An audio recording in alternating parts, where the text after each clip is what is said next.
Bonjour tout le monde. Bienvenue au podcast Raconte-moi ton quartier-ville. Aujourd'hui, nous allons avoir un invité spécial parce que nous allons traiter d'un sujet très important. Il s'agit de l'engagement citoyen. Alors, pour discuter de ce sujet, j'ai avec moi quelqu'un que je considère comme un ami. Il s'agit de Élie Aboujaoudé. Bonjour Élie. Bonjour Anne-Marie, merci de m'accueillir aujourd'hui. C'est vraiment un plaisir.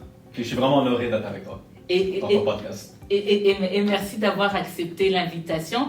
Alors Élie, toi, tu es un citoyen très engagé ici à Antilles-Cartierville. Merci.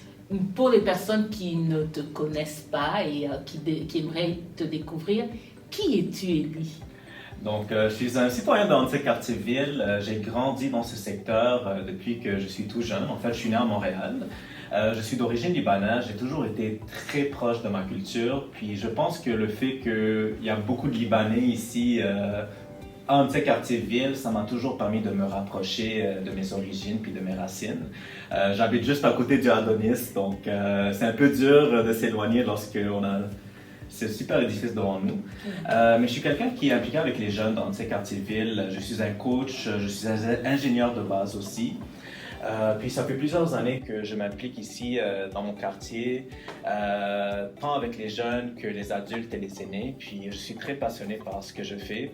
Je peux dire que je suis quelqu'un d'ambitieux, de motivé, aussi d'empathique. Puis j'aime amener une approche humaine dans mes projets, puis dans mes collaborations avec les autres. Tu as dit que tu étais coach. Je dois préciser que tu es coach communautaire. Coach communautaire, ça. Pas coach de gym, coach communautaire. Oui, parce qu'il y a des coachs de vie, des coachs de toutes sortes de choses. Mm-hmm. Et toi, tu es coach communautaire. J'avoue que quand j'avais eu vent de ce terme, coach communautaire, je pense que c'était la première fois. Alors, est-ce que tu peux nous expliquer c'est quoi un coach communautaire? Oui, bien sûr, c'est une très bonne question. Mais je vais définir d'abord c'est quoi un coach. D'accord. Moi, je suis certifié en coaching, puis j'ai aussi eu mon accréditation. Donc, j'ai fait des études en coaching. Un coach, à la base, c'est quelqu'un qui crée un espace sécuritaire pour que les autres puissent s'exprimer authentiquement puis réaliser leur potentiel. Depuis que je suis tout jeune, je me suis toujours dit, je veux faire un impact dans ma communauté. Je veux pas juste travailler pour travailler. J'ai envie de laisser une trace dans mon parcours, plus tard dans la vie, lorsque je regarde dans mon passé, dire que j'ai pu faire une différence. Donc, présentement, j'applique mes compétences au coaching pour faire un impact positif dans la communauté. Je travaille tant avec les individus, un par un, pour les accompagner dans leurs projets personnels, mais j'aime aussi travailler avec les communautés puis les groupes pour pouvoir réaliser leur vision commune. Donc, je pense que à la base, qui fait de moi en tant que coach, c'est ma capacité de créer un espace sécuritaire pour les autres, en toute acceptance, sans jugement. J'ai traversé par des périodes difficiles, donc je comprends que lorsque les autres me parlent en toute vulnérabilité, puis je suis capable de bien intégrer ça, puis et capable aussi de leur pointer une certaine direction. Je suis pas là pour donner la direction ou donner des conseils, Oui. mais vraiment tracer un petit bout du chemin pour qu'ils puissent continuer à le tracer par eux-mêmes. Donc, en fait, comme coach communautaire, tu travailles avec les individus, tu travailles avec les communautés. Et en l'occurrence, tu es basé ici à Antilles-Cartierville. Mais c'est quoi qui a déclenché ton engagement? C'est quoi tes valeurs qui te portent? C'est ça, j'ai grandi ici, dans ce secteur-là. Oui. Donc, j'étais jeune aussi il y a quelques années, jeune ado, jeunes adultes. Tu l'es toujours. Alors, lorsque j'ai grandi dans ce quartier, je me cherchais en tant qu'individu. J'essayais de me comprendre qui je suis, c'est quoi mes valeurs. J'avais toujours mis cette emphase sur mon développement personnel. Puis je suis quelqu'un de très sensible, je ressens beaucoup d'émotions. Donc, je pense que j'étais pas nécessairement outillé à gérer mes émotions, à essayer de comprendre c'est quoi le parcours que je veux aller dans ma vie. Donc, c'est un cheminement que j'ai dû faire par moi-même. En lisant des livres, en regardant des vidéos sur YouTube, en écoutant des podcasts. Éventuellement, je me suis dit, les autres jeunes qui sont dans ce secteur, qui grandissent ici en Antilles-Cartierville, n'ont pas nécessairement besoin d'aller par les mêmes épreuves ou attendre aussi longtemps pour réaliser leurs rêves et leur potentiel. Parce que maintenant, je fais ce que j'aime dans la vie, je suis passionné. Oui. Ça n'a pas été facile d'arriver à ce point-là, mais je me dis que les jeunes ados qui grandissent ici dans ce quartier peuvent bénéficier de cet apprentissage. Puis je pense que un de mes objectifs, c'est pouvoir développer des ressources et des outils pour ces jeunes-là pour s'émanciper. Donc en fait, est-ce que tu dirais que parmi les valeurs justement qui te, comme on dit, qui te drive, il y a, je dirais, l'empathie pour les jeunes, le sens de la communauté, la bienveillance. Exactement. Mais parce que tu as dit que tu travaillais avec les jeunes, tu travailles avec les aînés, avec tout le monde. Je voudrais mettre l'emphase sur les jeunes. Vu que tu es dans la communauté, comment vont les jeunes de notre communauté? Comment toi, tu as fait face à des défis qui étaient propres à ta génération. Et quand tu vois les jeunes de maintenant, c'est quoi que tu as constaté qui font que c'est des défis différents peut-être de ce que les autres générations ont vécu? Quel type de difficultés tu vois que les jeunes font face? Peut-être pour commencer à répondre à cette question, je peux faire référence à mon expérience. D'accord. Il y a quelques années, je ne sentais pas nécessairement un sentiment d'appartenance au quartier. Oui. Je me sentais un peu déconnecté de la réalité sur le terrain. C'est sûr qu'on a tous une personnalité qui est unique, qu'on vient de différents groupes, de différentes communautés. Alors, j'essaie de trouver ma place ici en Quartier-Ville. Et éventuellement, durant la pandémie, j'ai rencontré des personnes qui travaillent dans le communautaire, qui m'ont vraiment bien accueilli chaleureusement, puis qui m'ont fait découvrir ce monde. Alors, je me suis dit, OK, alors, à plusieurs moments, je voulais partir dans Quartier-Ville, vivre dans un autre pays même. Mais c'est vraiment dans ce moment-là que je me suis dit, bon, il y a du monde comme moi qui m'accepte comme je suis. Puis c'est pareil pour les jeunes. Je trouve que présentement, dans le système d'éducation actuel qu'on a ici, en Quartier-Ville, on n'apprend pas nécessairement aux jeunes les outils pour apprendre à se connaître. C'est encore quelque chose qui n'est pas dans la culture éducationnelle. Ce que je vois, c'est qu'il y a beaucoup de jeunes qui cherchent encore leur place, qui ne se sentent pas nécessairement en appartenance. Puis ils ne savent pas comment s'impliquer dans le quartier. Ils ont beaucoup de talents, beaucoup de richesses, beaucoup de bonnes qualités positives à amener. Et je pense que c'est important de tracer un chemin pour ces jeunes pour pouvoir appliquer leurs talents directement sur le terrain. Exact. Donc, comment vont ces jeunes? J'ai eu l'opportunité de travailler avec des jeunes formidables, magnifiques, qui m'ont beaucoup inspiré. Je peux dire qu'une partie de mon parcours maintenant, c'est grâce à ces jeunes-là. Pourquoi je continue à faire ce que je fais. Mais c'est sûr que il faut pouvoir créer des espaces sécuritaires pour que ces jeunes puissent s'exprimer vulnérablement, sans jugement, puis aussi pouvoir réaliser leur potentiel. Puis je pense qu'avec tous les organismes qui font la Maison des jeunes, le PCAC, on est chanceux d'avoir des organismes qui se soucient des jeunes. Donc c'est aussi un honneur de pouvoir collaborer avec eux. Ça prend, comme on dit, tout un écosystème pour travailler ensemble. J'ai bien aimé parce que tu as parlé du sentiment d'appartenance. Et ce sentiment d'appartenance, en fait, c'est tout le monde qui s'y met. Tout le monde qui s'engage, les coachs communautaires, les organismes communautaires, les jeunes aussi, les moins jeunes. En fait, c'est toute la communauté qui crée ce sentiment d'appartenance. Exactement. Et là, justement, parce qu'on est en train de parler des jeunes, tu as fait des projets avec les jeunes, justement, du quartier. Est-ce que tu peux nous parler de quelques projets que tu as fait avec eux et puis l'impact que tu as vu qui a eu sur eux? Oui, bien sûr. Donc, l'année passée, en 2024, on a réalisé de grands projets avec les jeunes puis la communauté. Donc, un de ces projets, c'était une murale communautaire sur la façade de la piscine Marcel-Boursen. C'est un projet qui est 100% local puisqu'on a pu engager des artistes qui ont grandi à Bordeaux-Quartier-Ville, Razan Tarifi, Kamon Keyo, puis une douzaine... Si jamais ils regardent le podcast. Puis une douzaine de jeunes ados aussi qui habitent dans le quartier. Donc, on a pu leur offrir un contrat contrat durant l'été puis l'automne 2024 pour faire de l'intervention sur les terrains, aller rencontrer les commerçants, puis aussi conceptualiser cette belle murale qui est maintenant établie dans notre quartier. Oui. Puis aussi, le Festival artistique jeunesse, j'ai eu la chance de travailler avec des artistes locaux, leur donner une voix, leur donner une plateforme pour pouvoir montrer leurs talents, puis les mettre en lumière. Donc, le Festival artistique jeunesse, c'était un premier festival de ce genre à Montréal. Oui.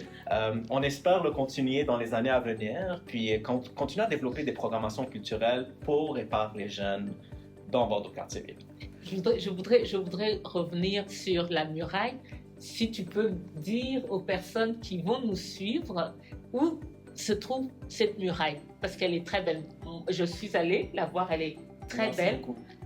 Beau travail, bravo à toi et à tous les jeunes qui ont contribué qui ont participé à ce beau projet. Alors, si jamais les personnes veulent se rincer les yeux et veulent voir la muraille, elle se trouve où? La muraille. Donc, la muraille se trouve sur la rue du Domaine, à l'intersection du boulevard de l'Acadie, entre le boulevard de l'Acadie et la rue Bois-de-Boulogne. Donc, elle est techniquement située au parc Marcin-Wilson. Sur la rue du Domaine, vous allez trouver beaucoup de commerçants qui vendent des produits du Moyen-Orient, de cette région du monde, donc des bons desserts, des bonnes boulangeries. Donc la murale, elle est très liée au contexte local. Oui. Puis elle a été financée par le programme d'art mural de la Ville-Centre, puis par l'arrondissement d'Annecy-Cartierville. Donc c'est vraiment grâce à ce financement qu'on a pu réaliser ce projet-là. Je lisais, je pense quelque part, que les citoyens et les citoyennes du quartier ont participé aussi. Quand les jeunes et toi, vous peignez la murale, il y a des personnes qui les avaient invités. Exactement. Donc, on a eu des ateliers de conceptualisation au 4C, ici au Centre culturel et Cartierville. Puis, durant ces ateliers de conceptualisation, on a recueilli des idées par rapport à la thématique qui a été présentée, qui est le contexte local sur la rue du Domaine. Puis tout au long de l'été, les jeunes, ils étaient sur le terrain en train de consulter les résidentes et les citoyens. On a même eu une rencontre au CHLSD Saint-Joseph de la Providence. Donc, on voulait vraiment que ce projet soit inclusif. Oui. Puis, lorsqu'on est arrivé à la réalisation, la peinture de la murale, parce qu'il y a eu un processus d'approbation de la maquette, etc., c'était vraiment porte ouverte. Ceux et celles qui voulaient venir peinturer, mettre leur touche, étaient bienvenus de le faire. Oui. Puis je pense que c'était vraiment ça la richesse du projet. On a eu tellement de fun parce que je pense qu'il y a plus de peut-être 50, 60 personnes qui ont vraiment pris le temps de peinturer, mettre une petite touche. Oui. Et je fais toujours une blague avec les jeunes qu'on a eu 4-5 inaugurations pour cette murale. À chaque fois qu'on voulait célébrer la murale, on faisait une petite inauguration impromptue, une rencontre spontanée. C'était pas planifié d'avance, c'était vraiment sur le moment. Puis on a eu une juste avant de commencer les travaux de la murale pour distribuer des pamphlets aux jeunes et aussi aux citoyens. On en a eu une pour célébrer l'arrivée de la murale pendant le processus de peinture. Puis on en a eu une à la fin aussi avec les gens de la ville pour bien accueillir ce projet officiellement dans ces quartiers. Je suppose que les jeunes qui ont contribué à ce projet, parmi les impacts qu'on peut nommer, c'est que c'est sûr, il y a la fierté d'avoir fait ce projet, parce que c'était quand même un projet d'envergure.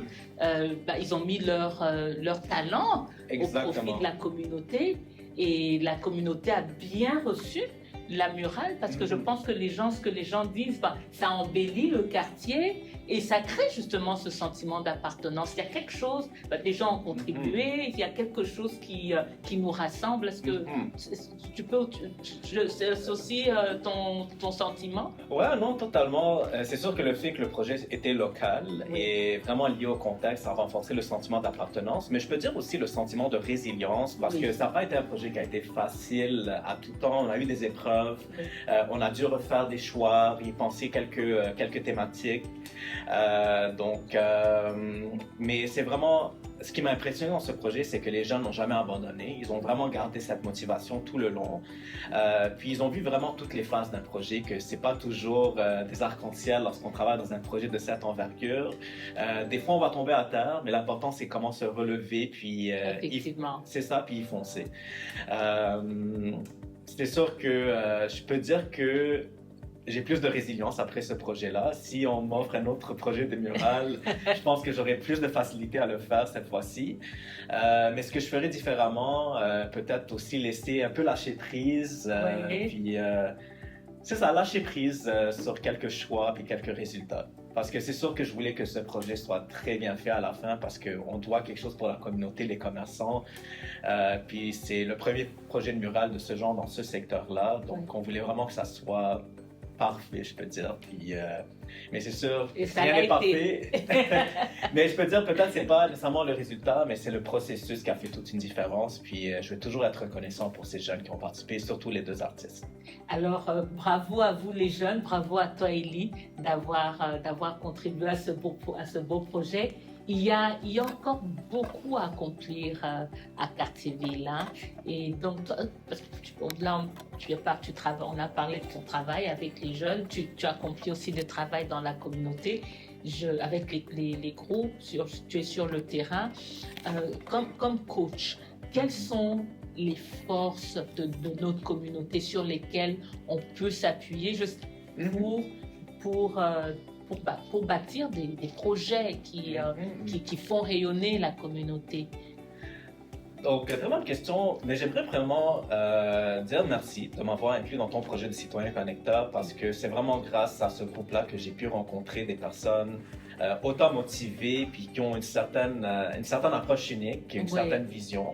Je pense que c'est ce genre de projet qui permet de, comment je peux dire ça, en anglais, leverage, mettre en valeur la force et la résilience de notre communauté.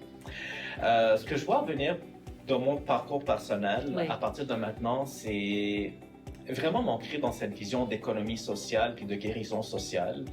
Ici à Bordeaux-Cartierville, on est très diversifié comme communauté, tant au niveau de la culture, de la religion, des identités qu'on peut retrouver. J'aimerais vraiment que tout le monde puisse se sentir à leur place dans notre communauté. Ce que je veux dire par là, c'est pas seulement y vivre puis faire partie des activités, mais vraiment laisser leur trace. On a tous quelque chose d'unique à amener, une passion, un talent, une richesse. Puis je pense que mon rôle comme coach communautaire, c'est aussi aider les personnes à trouver leur propre richesse, leur faire sentir valorisées. Je suis aussi membre du CA de l'AGAGO, l'Association des gens d'affaires de Gouin-Ouest, puis je collabore aussi avec d'autres SDC dans l'arrondissement. J'aimerais, c'est sûr, faire le lien entre les organismes, les SDC, les maisons des jeunes, pour favoriser cette économie sociale, créer des opportunités entrepreneuriales pour les gens du quartier. Donc, je lance bientôt un collectif. Donc, un collectif qui s'appellera Nouvelle Génération. C'est vraiment un collectif pour les jeunes. Puis le but de ce collectif, c'est vraiment créer des opportunités d'implication sociale. Puis aider les jeunes à devenir des entrepreneurs créatifs, autonomes, passionnés. Donc, c'est toujours une vision que je bâtis petit à petit, mais je sens que c'est la direction que je vais aller dans 7 ans. C'est sûr qu'il y a un très grand potentiel dans la communauté et la communauté locale, tant au niveau des jeunes, au niveau de toute la population. Il y a moyen d'aller chercher des forces vives, comme on dit, des personnes qui ont des idées, des personnes qui ont des compétences pour bâtir quelque chose. C'est sûr que là, on parle de ton engagement, donc l'engagement citoyen. L'engagement citoyen, selon toi, il y a plusieurs types d'engagement. Mais l'engagement citoyen en particulier fait toute la différence, selon toi. Ça fait toute une différence, puis je suis content que tu parles de force parce que c'est ça, là, on regarde ça d'un point de vue, on regarde vers le futur, on va être positif, mais il faut aussi regarder la réalité sur le terrain. Il y a beaucoup de guérison à faire. Il y a beaucoup de guérison à faire avec nous-mêmes, premièrement, en tant qu'individus, puis avec les autres communautés, entre communautés, puis même dans la même communauté. C'est pas un sujet, c'est quand même assez sensible de parler de guérison sociale. Je trouve que des fois, il y a des préjugés, il y a beaucoup de préjugés encore qui existent dans notre société. Il y a du racisme systémique, il y a de la discrimination, donc on ne peut pas ignorer On ne peut pas ignorer ces choses-là dans notre société. Donc, je pense que c'est important de continuer, même si on veut aider les personnes à réaliser leur potentiel, continuer à faire des espaces de dialogue où on peut déconstruire ces préjugés-là, que ce soit envers nous, envers les autres, pour vraiment éclaircir, ouvrir un chemin, comme enlever vraiment ces barrières dans le cheminement des autres, puis notre propre cheminement aussi. Donc, l'engagement citoyen, je pense que c'est ça qui fait toute une différence, parce que on le voit dans le quartier, on l'a vu dans la foire interculturelle, lorsque les citoyens viennent ensemble, la magie que ça peut créer. On a vu dans d'autres projets aussi dans Bordeaux Quartier-Ville. Mais il ne faut pas non plus ignorer ces barrières-là qui peuvent se trouver dans nos chemins. Puis, il ne faut pas aussi hésiter à en parler, puis aborder là ces sujets, même s'ils sont inconfortables. Je pense que des fois, pour pouvoir grandir, pour pouvoir s'émanciper, il faut aussi prendre conscience de nos inconforts, notre souffrance. Donc, là, c'est sûr, j'ai une approche un peu plus peut-être spirituelle, plus psychologique par rapport à tout ça. Mais je pense que pour pouvoir se lancer vers l'avant, il faut aussi des fois regarder vers le passé et dire, OK, qu'est-ce qu'on peut faire de mieux? Qu'est-ce qu'on peut guérir? Qu'est-ce qu'on peut traverser puis transcender pour y aller? Je suis contente comme tu parles. Je sais qu'il y a on touche à plusieurs sujets. Mais c'est vrai qu'une communauté qui en santé, qui prospère, que ce soit pour tout le monde, c'est sûr, ça prend l'engagement de chaque personne, mais ça prend effectivement d'adresser peut-être des problématiques au sein de la difficulté, au sein de cette communauté-là. Tu as parlé de discrimination, de racisme, et je pense que il y aura peut-être sûrement des sujets qui vont rendre inconfortable, sûrement qu'il y aura des sujets qui vont à la rigueur diviser, mais je pense que en arrière de tout engagement, quel qu'il soit, il y a le désir de rendre notre monde meilleur, de rendre notre environnement meilleur. Et si chaque personne trouve, je peux dire, son chemin, sa mission, parce qu'il y a des personnes qui se sentent plus, je veux plus m'impliquer avec les jeunes. Il y en a qui vont plus s'impliquer avec des personnes peut-être qui souffrent de handicap. Exactement. Donc, chaque personne va sûrement trouver sa mission, sa façon de contribuer à rendre le monde meilleur. Et justement, j'aurais aimé qu'on discute encore des heures et des heures, mais je voulais que tu puisses tu en as un peu parlé avec le projet des jeunes, mais si tu pouvais quand même nous parler de tes projets futurs, quels sont les projets futurs que tu as dans ta sacoche? Donc, comme j'ai dit, le lancement d'un nouveau collectif pour les jeunes, continuer à m'impliquer avec les associations commerçantes, les SDC. Je pense que c'est vraiment une continuation de ce que j'ai fait auparavant. Éventuellement, j'aimerais refaire un autre projet de mural communautaire, un festival artistique pour les jeunes, un festival pour les entrepreneurs. Mais ce que j'aimerais voir plus dans la communauté, c'est plus de spontanéité. Moi, dans mon pays d'origine, c'est normal d'aller cogner à la porte de nos voisins. Bon, on va prendre un café maintenant ensemble. Ou juste parler à quelqu'un dans la rue, dans le bus, dans le métro. Donc vraiment enlever ces barrières entre nous. Puis je pense que les meilleurs moments que j'ai eus cette dernière année, c'était les rencontres avec les autres citoyens, les voisins, les voisines, qui sont juste organiques. On a du fun, chacun amène leur café, leur petite collation, on se partage. Je pense que c'est vraiment ces moments que je me rappelle le plus la dernière année.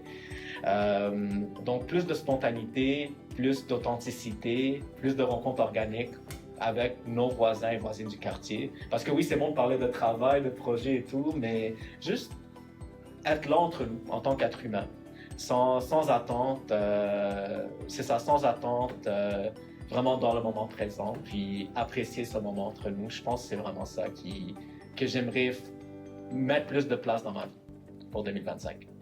Alors, un peu comme on fait présentement. Ben écoute, Élie, je te remercie énormément de ces échanges enrichissants. on aurait pu continuer encore, mais je te souhaite vraiment de belles choses pour cette année 2025. Merci beaucoup. J'espère qu'on aura sûrement peut-être d'autres opportunités de se rencontrer pour faire la suite un peu de ce que tu as entrepris de faire. Et je voulais, avant qu'on puisse partir, je voulais mentionner quelque chose de très important, c'est que on a mené l'entrevue ici au Centre culturel et communautaire de Cartierville.